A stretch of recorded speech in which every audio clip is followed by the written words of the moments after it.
السلام علیکم، welcome back to ہمارے یوٹیوب چینل قصہ اظہار۔ قصہ اظہار میں دوبارہ خوش آمدید۔ میں ہوں آپ کی ہوسٹ اطروبہ سماب، اور آج میں آپ کے لیے لائی ہوں ناول خمار جنون قلم اسمنال مہر کی لاسٹ ایپیسوڈ۔ تو اس ایپیسوڈ کو شروع کرنے سے پہلے ہمارے چینل کو کر لیں سبسکرائب، ویڈیو کو کر لیجیے گا لائک اور کلک کر لیجیے گا بیل آئیکن تاکہ آپ کو ہماری مزیدار کہانیاں نان اسٹاپ ملتی رہیں۔ جی گائز، تو پچھلے ایپیسوڈ میں ہم نے پڑھا تھا کہ فائنلی میرو ہو گئی ہے یزدان سے راضی، یعنی یزدان نے اپنی میرو کو منا لیا ہے۔ تو ویسے بھی جیسا کہ آپ لوگ جانتے ہیں، یہ ہے ہماری لاسٹ ایپیسوڈ، اور لاسٹ ایپیسوڈ میں کیا کیا ہونے والا ہے یہ جاننے کے لیے چلتے ہیں ناول کی طرف۔ اہان چھوڑے مجھے یزدان بھائی سے بات کرنی ہے، وہ اس کی گرفت میں جھٹپٹاتی ہوئی بولی، جو اسے کمرے میں لاتے احتیاط سے بیڈ پر لٹا چکا تھا۔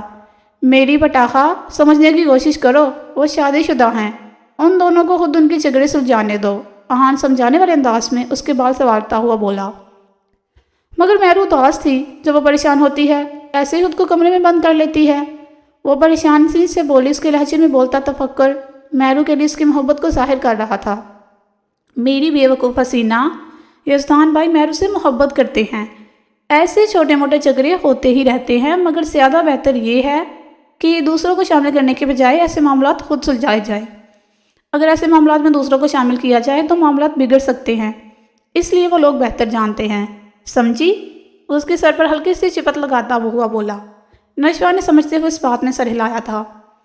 تم انہیں موقع دو گی تو ہی وہ ہمیں چاچو چاچی بنائیں گے، وہ شرارت سے اس کا ناک کھینچتا ہوا بولا۔ تم کتنے بے شرم ہو، نشوہ نے چیم کا سر جھکا لیا۔ ابھی تو میں نے کچھ کیا ہی نہیں، وہ اس کے ہونٹوں پر نظر ڈالتا ہوا بولا۔ نشوہ نے سر پٹا کر اسے پیچھے دھکیلا تھا۔ خیر، وہ تو مجھے چاچو بنا دیں گے، تم مجھے پاپا کب بناؤ گی؟ اس کی بات پر نشوہ کا چہرہ حد درجہ سرخ پڑا، اس کے سینے میں سر چھپا گئی۔ ایسے چھپنے چھپانے سے کچھ نہیں ہوگا، وہ بات دوری چھوڑتا ہوا مانی خیسی سے اسے دیکھ کر بولا۔ اہان کی اس کی ہاتھوں کی انگلیوں میں اپنی انگلیاں الجھاتے اس کے فرار کے سارے راستے مسدود کیے تھے۔ وہ جھکتا اس کے چہرے کو چا بجا چوم رہا تھا، اس کی رنگت لہو چھلکانے لگی، چہرے سے ہوتا اس کے کندھے پر ہونٹ ٹکا گیا۔ وہ اسے مزید نزدیک کرتا باقی رہا صاحب پاسا بھی مٹا گیا۔ رفتہ رفتہ اس کی مزاحمتیں اس کی باہوں میں دم توڑنے لگی، وہ اسے مزید خود میں سمیٹنے لگا۔ اس کی گاڑی حویلی کے آگے رکی، اس نے گاڑی سے اترتے دوسری طرف کا دروازہ کھولا۔ انہیں سہارا دے کر اس نے کار سے اترنے میں مدد دی۔ وہ انہیں احتیاط سے تھامے اندر کی طرف بڑھ گیا۔ وہ اسوا کو سرپرائز دینا چاہتا تھا۔ اس کے دادا جان کو وہ اپنے ساتھ حویلی لے آیا تھا، ان کی طبیعت پہلے سے کافی بہتر تھی۔ اندر لا کر اس نے انہیں لاؤنج میں بڑے صوفے پر بٹھا دیا۔ وہ وہیں کھڑے اسوا کو واسطے دینے لگا۔ اسوا، جلدی سے نیچے آؤ، وہ اونچی آواز میں بولا۔ اسوا اس کے آواز پر نہ سمجھی سے نیچے کی جانب آئی۔ کیا ہو گیا عرید؟ صوفے پر موجود ہستی کو دیکھ اس کے باقی آواز منہ میں ہی رہ گئے۔ اس نے بے یقینی سے عرید کی طرف دیکھا، آنکھوں میں خود بخود آنسو جلوے لانے لگے۔ اتنی دیر بعد کسی اپنے کو صحیح سلامت اپنی آنکھوں کے سامنے دیکھنا اس کے لیے معجزے سے کم نہ تھا۔ اس کے قدم من من بھر کے ہونے لگے۔ دادا جان، اس کے لب بھی آواز پھر پھرائے۔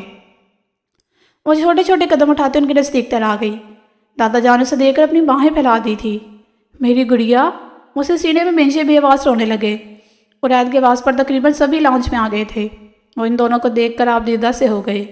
سبھی اسوا کے لیے خوش تھے، اسے اپنا بہت قریبی رشتہ مل گیا تھا۔ اسوا نے ان سے چھوٹی چھوٹی باتیں کرتی رہی۔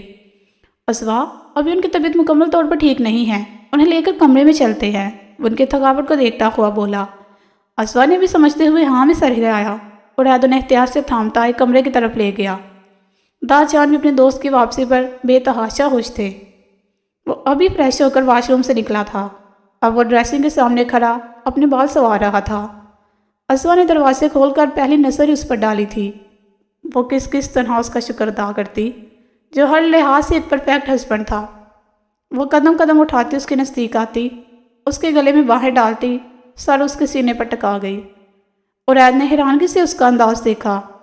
تھینک یو سو مچ، آپ دنیا کے سب سے بہترین شوہر ہیں، مجھے سمجھ نہیں آتی کہ کس طرح آپ کا شکریہ ادا کروں، کوئی اتنا اچھا کیسے ہو سکتا ہے؟ وہ ایڑیاں اٹھاتے اس کے گال پر بوسہ دیتی بولی۔ تم پر اپنی جان بھی لٹا دوں تو وہ بھی کم ہوگی، تم تو اتنی پیاری ہو جان کہ دل خود بخود تمہاری حمایت کرتا ہے، وہ اس کی پیشانی چومتا گرمی سے بولا۔ اسوا نے چہرے پر مسکراہٹ لاتے اس کا شکریہ ادا کیا۔ ویسے اگر تم چاہو تو ایک طریقہ ہے شکریہ کرنے کا، زیادہ کچھ نہیں بس۔ اس نے ہونٹوں پر انگلی رکھ کر اس طرف اشارہ کیا۔ وہ اس کے گرد گرفت مضبوط کرتا اسے نزدیک کھینچ گیا۔ ازا سر پٹا کر رہ گئی، مگر وہ اس کی مزاحمتیں اگنور کرتا اسے اٹھاتا بستر کی جانب بڑھا۔ بستر پر احتیاط سے لٹاتے وہ اس کے اوپر جھکتا چلا گیا۔ فاریہ کو اسپتال سے گھر لایا جا چکا تھا۔ ہر کوئی بے حد خوش تھا۔ گھر میں اتنے سالوں بعد خوشیاں آئی تھی۔ دادا جان صدقہ و خیرات دیتے نہیں تھک رہے تھے۔ سارم، فاریہ بھابھی کا بیبی کتنا پیارا ہے، چھوٹا سا۔ وہ اس کی طرف دیکھتی بچوں سے انداز میں بولی۔ سارم نے اس کا ماتھا چومتے اس بات میں سر ہلایا تھا۔ بالکل، ہمارا بیبی بھی ایسا ہی ہوگا جان، چھوٹا سا بھی اور پیارا بھی۔ وہ مسکراتے ہوئے بول رہا تھا۔ سارم، وہ تو بالکل چھوٹا سا ہے، اگر ہم سے گر گیا پھر؟ وہ پریشانی کے تحت بولی۔ نہیں گرے گا میری جان، بلکہ دیکھنا تم اسے سینے سے لگا کر رکھو گی۔ اسے نزدیک کرتا اس کا سر سینے سے ٹکا گیا۔ سارم، آپ بھی میری مدد کریں گے نا اسے سنبھالنے میں؟ وہ ایک نیا خدشہ اٹھاتی ہوئی بولی۔ بالکل نہیں یار، یہ تو عورتوں کا کام ہے بچے سنبھالنا۔ وہ مسکراہٹ دباتا سنجیدہ چہرہ بنا کر بولا۔ یہ کیا بات ہوئی، وہ آپ کا بھی تو بچہ ہوگا؟ وہ منہ بناتی ہوئی بولی۔ ہاں، مگر میں تو روز کام پر چلا جاؤں گا اور آ کر اتنے تھکن کے بعد تھوڑی نہ بچے سنبھالوں گا، بلکہ آرام کروں گا۔ وہ اس کے چہرے پر چمکتی شرارت کو نہ دیکھ سکی۔ میں پھر آپ سے بات نہیں کروں گی، وہ اسے گھورتے ہوئے بولی۔ ایسے کیسے نہیں بات نہیں کرو گی؟ وہ ایک قدم نزدیک آتا اسے گرفت میں لیتا اسے گدگدانے لگا۔ نہیں سارم، نہیں پلیز، وہ گڑگڑاتے ہوئے مسلسل اس کی گرفت میں جھٹپٹا کر بولی۔ جب جب تم مجھ سے بات نہیں کرو گی ایسے ہی تمہیں تنگ کروں گا، وہ مسلسل اسے تنگ کرتا ہوا بولا۔ ماہا کی کھلکھلاہٹیں مسلسل کمرے میں گونج رہی تھی۔ اچھا بس کریں، میں کروں گی آپ سے بات۔ وہ گہرے گہرے سانس لیتی اس کے سینے پر سر ڈھکتی ہوئی بولی۔ میں مذاق کر رہا تھا میری جان، ایسا ہو سکتا ہے کہ زندگی کے کسی معاملے میں تمہیں اکیلا چھوڑ دوں؟ یہی بچہ تو ہم دونوں کی ذمہ داری ہوگا۔ میری اولاد کو اس دنیا میں لا رہی ہو، یہ بہت بڑی بات ہے۔ خود سے زیادہ خیال رکھوں گا تم دونوں کا۔ وہ اسے نزدیک کرتا محبت سے اس کی پیشانی چوم کر بولا۔ فائزہ بیگم لان کے کونے میں گمسم کھڑی تھی۔ حارث صاحب کو سمجھ نہ لگی وہ وہیں کھڑے رہے یا ان کے پاس چلے جائیں۔ ان کے سامنے جاتے انہیں بے تحاشا شرمندگی ہو رہی تھی۔ سمجھ ہی نہیں لگ رہی تھی کس منہ سے معافی مانگے۔ وہ خود میں ہمت جٹاتے چھوٹے چھوٹے قدم اٹھاتے ان کے نزدیک کھڑے ہو چکے تھے۔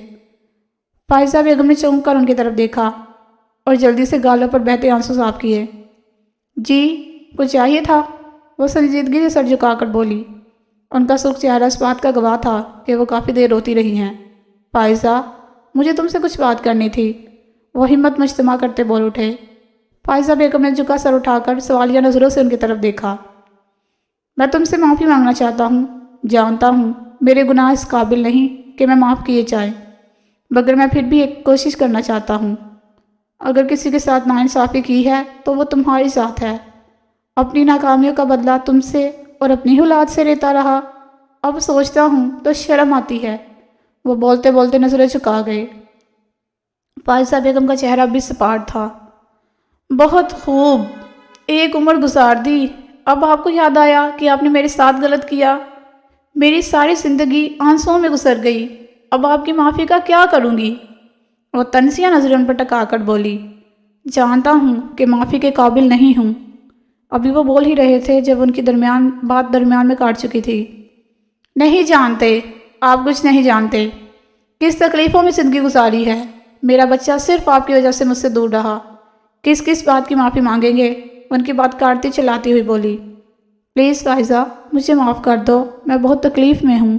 تم اگر کہہ دو گی تو شاید کچھ سکون آ جائے۔ میرا ضمیر مجھے مسلسل کچھ چوکے لگا رہا ہے، وہ بے بسی سے ہاتھ جوڑ کر بولے۔ ایک بات بتائیں، آپ کے ساتھ گزرے ہوئے لمحوں میں سے کوئی ایک ایسا لمحہ بتا دے جو اچھا گزرا ہو، جسے میں ہنستے ہوئے گزارا ہو، شاید اسے ایک لمحے کے صدقے میں آپ کو معاف کر دوں۔ یاد آیا کوئی پل، کوئی لمحہ؟ نہیں نا، آئے گا بھی کیسے؟ کوئی اچھا پل گزرا ہوگا تو یاد آئے گا۔ میں اب تک یہاں ہوں تو صرف اپنے بچوں کی خاطر۔ اب آپ معافی کی بات کر رہے ہیں، میرے دل میں آپ کے لیے رتی برابر بھی گنجائش نہیں ہے، تو بولیے کیسے معاف کر دوں؟ اگر آپ چاہتے ہیں تو منہ سے اقرار کر لوں تو ٹھیک ہے، میں کہنے کے لیے تیار ہوں کہ میں نے آپ کو معاف کیا، مگر دل سے آپ کو کبھی معاف نہیں کر پاؤں گی۔ شاید چند سالوں بعد یہ گنجائش نکل آئے، مگر ابھی بالکل نہیں۔ وہ انہیں وہی چھوڑ کر اندر کی طرف بڑھ گئی۔ پیچھے وہ اپنے ہاتھ کو دیکھ کر رہ گئے۔ پچھلے کچھ دنوں سے اس کی طبیعت گری گری تھی، مگر اس نے اگنور کیا۔ مگر آج مانور کے اصرار پر وہ یزدان کے ساتھ قریب ہسپتال میں چیک اپ کروانے آئی تھی۔ ہسپتال کے باہر گاڑی روکتے وہ اس کا ہاتھ تھامتا اندر کی جانب بڑھ گیا۔ وہ اسے ایک بینچ پر بٹھاتا خود ریسیپشن کی طرف بڑھ گیا۔ وہ اپنے اپارٹمنٹ کے بارے میں بتا رہا تھا جو آج صبح ہی مانور نے فائنل کی تھی۔ میرو سر چکائے بیٹھی تھی جب کسی کی نظریں اس کے حسین چہرے سے ٹکرائی تھی۔ اس نظروں میں اس کے لیے حسد، غصہ، نفرت اور نہ جانے کیا کیا تھا۔ یزدان نے اس کے نزدیک آتے اس کا ہاتھ ایک بار پھر تھاما تھا، اس لیے وہ سامنے والے کیبن میں گم ہو گیا۔ اس نے نفرت سے ان کی پشت کو دیکھا تھا۔ کچھ دیر بعد وہ دونوں باہر آئے تھے۔ یزدان کے چہرے پر زندگی سے بھرپور مسکراہٹ تھی اور میرو کے چہرے پر شرمیلی سی مسکان، جسے دیکھ کر کچھ دور کھڑے وجود کی آنکھوں میں شعلے سے لپکنے لگے۔ ان کے چہروں کی مسکان نے اچھے سے سارا معاملہ سمجھا دیا تھا۔ اس کا بس نہیں چل رہا تھا کہ وہ ان کے چہروں سے وہ مسکان نوچ ڈالے۔ وہ وجود اور کسی کا نہیں وردہ کا تھا جو اپنا چیک اپ کروانے اسپتال آئی تھی، مگر انہیں یہاں دیکھ اس کے غصے میں اضافہ ہونے لگا تھا۔ وہ اپنی زندگی میں اکیلی رہ گئی تھی، پھر کیسے کسی اور کو کچھ دیکھ سکتی تھی؟ میرو اور یزدان اسپتال سے نکل کر باہر اپنی گاڑی کی طرف بڑھ گئے۔ شکریہ میری جان، اتنی اچھی خبر دینے کے لیے، میری زندگی کو مکمل کرنے کے لیے۔ وہ اس کے ہاتھوں کو اپنے ہاتھوں میں قید کرتا محبت سے بولا۔ میرو نے آسودگی سے مسکراتے اس کے کندھے پر سر ٹکا دیا۔ وردہ اسپتال سے نکلتے اپنے گھر آ گئی تھی۔ غصہ اس کے انگ انگ سے ظاہر تھا۔ سامان پیک کر لو، بہت جلد ہم یہاں سے شفٹ ہو رہے ہیں۔ اس کو سیڑھیوں کی طرف بڑھتا دیکھ اس کی ماں اسے پیچھے سے ٹوک گئی۔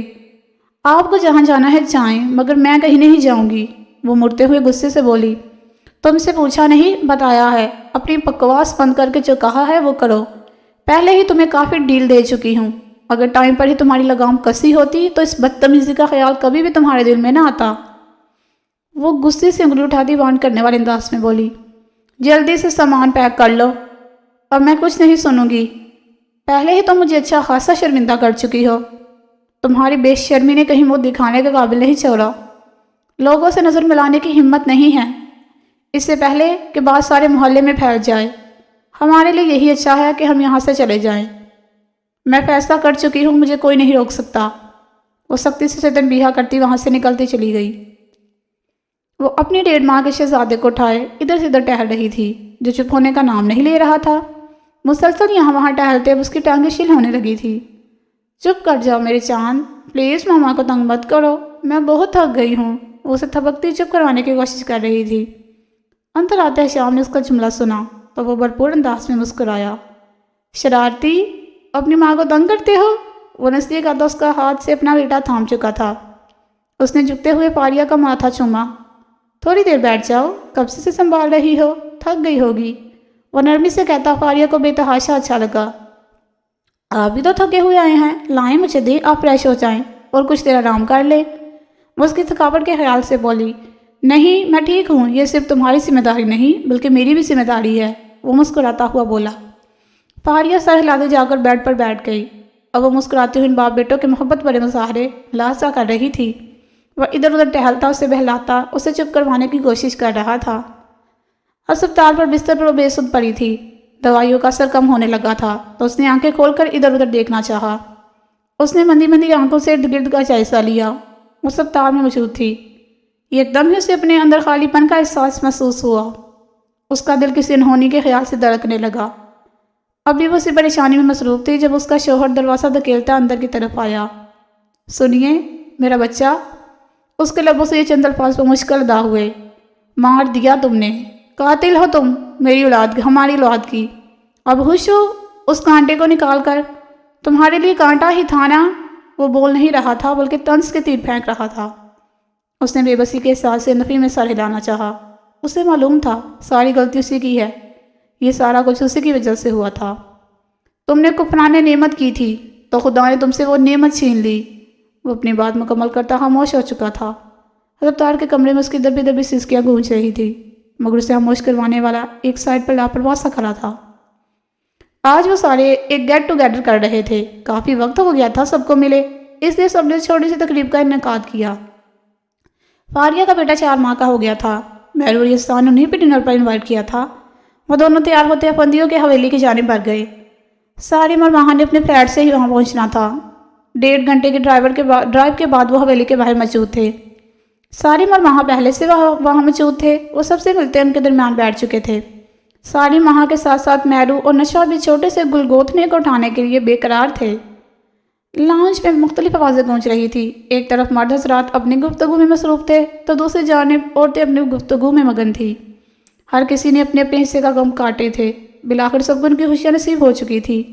شیری نے اپنی زندگی میں بے تحاشا تکلیفیں برداشت کی۔ ان کا صبر خدا کو پسند آ گیا اور انہیں اپنوں کا خاصات نصیب ہو گیا۔ شہیر اور شیری نے بہت سی آزمائشوں کا مقابلہ کیا تھا، مگر اب وہ دونوں اپنی زندگی میں مطمئن تھے۔ ان کے بچے اپنی اپنی زندگی میں خوش تھے اور بھلا انہیں کیا چاہیے تھا۔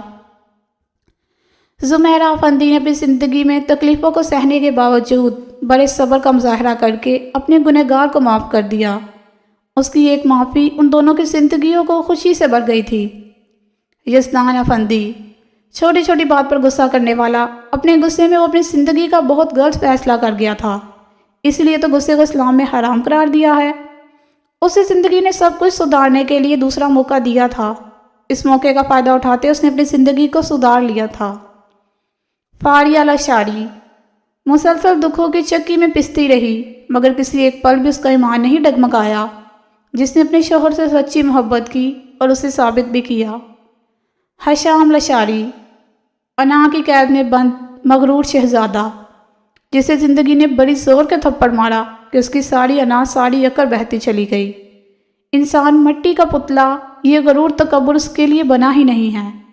اس نے اپنی زندگی میں ایک بات سیکھ لی تھی کہ جھکنا سیکھ لو۔ جتنا انسان اس غرور تکبر کو چھوڑ کر جھکتا ہے، اتنا ہی اس خدا کی ذات کے قریب تر چلا جاتا ہے۔ ازوا افندی جسے اس کے محرم رشتے نے ہی بیچ چوراہے میں لا پھینکا، جس کا نکاح جیسے خوبصورت بندن سے یقین سا اٹھ گیا، مگر اسے کیا معلوم تھا خدا اسے آزمانا چاہتا تھا۔ اس آزمائش میں وہ پوری اتری تو خدا نے اسے اپنے انعام سے نوازا تھا، ایک مخلص ہم سفر کے طور پر ملنے والا یہ انعام اسوا کو خود بھی بہت پسند تھا۔ ارید افندی عاجزی اور مخلصی کا پیکر، جو اپنے سے جڑے ہر رشتے کو نبھانا جانتا تھا۔ اپنے سے جڑے ہر رشتے کو تحفظ دینا اس کی اولین ترجیح تھی۔ اپنے ملک کو قوم پر جان نچھاور کرنے والا سچا سپاہی۔ احان افندی جس نے بچپن سے محرومیاں دیکھی تھی، جسے کسی کی مخلص محبت نصیب ہی نہ ہوئی، لیکن جب یہ معافی کے مخلص جذبے سے جڑا تو اس کی زندگی سنور گئی۔ نشوہ افندی ایک چلبلی مگر مضبوط کردار لڑکی، اپنے حجاب سے محبت کرنے والی، حسد سے کوسوں دور، نرم دل، سچا سا کردار۔ سارم لاشاری اپنے غم اپنے تک رکھنے والا، اس کا صبر اتنا لاجواب تھا کہ اس کی زندگی میں معجزے کی صورت اس کی محبت اسے مل گئی۔ اپنی محبت کو رسوا کرنے کی بجائے اس نے رب کے حضور اپنی عرضی خاموشی سے رکھ دی۔ ماہا لاشاری چپ چاپ باپ کے سامنے سر جھکانے والی مشرقی لڑکی، اسے آزادی رہی، مخلصی چاہیے تھی۔ اپنے ہم سفر کے لیے اپنے دل میں سچی محبت رکھنے والی، سیدھی سادی، دنیا کے چلاکیوں سے پاک معصوم سا وجود۔ ہر کردار اپنے اندر ایک کہانی سمیٹے ہوئے تھا۔ جیسے ہی سب نے عاجزی اختیار کر لی، ان کی محبت ان کی محرم بنا دی گئی۔ سب کو اپنی اپنی منزل مل گئی تھی۔ ختم شدہ۔ جی فرینڈز، تو کیسا لگی آج کی لاسٹ ایپیسوڈ؟ میں امید کرتی ہوں آپ کو ہمارا یہ ناول پسند آیا ہوگا۔ باقی انشاءاللہ ملتے ہیں اپنے اپ کمنگ ناول کے ساتھ، اور یہ اپ کمنگ ناول آپ لوگوں کے لیے ہوگا سرپرائز۔ تو اسے جاننے کے لیے آپ کو ویٹ کرنا پڑے گا ہمارے نیکسٹ ناول کی اپلوڈنگ کا، جو کہ جلد ہو جائے گی۔ تب تک کے لیے ہمیں دے اجازت۔ ہنستے رہیے، مسکراتے رہیے، دوسروں کی مسکراہٹوں کی وجہ بنتے رہیے، اور ہمیں رکھیے گا دعاؤں میں یاد۔ اللہ حافظ۔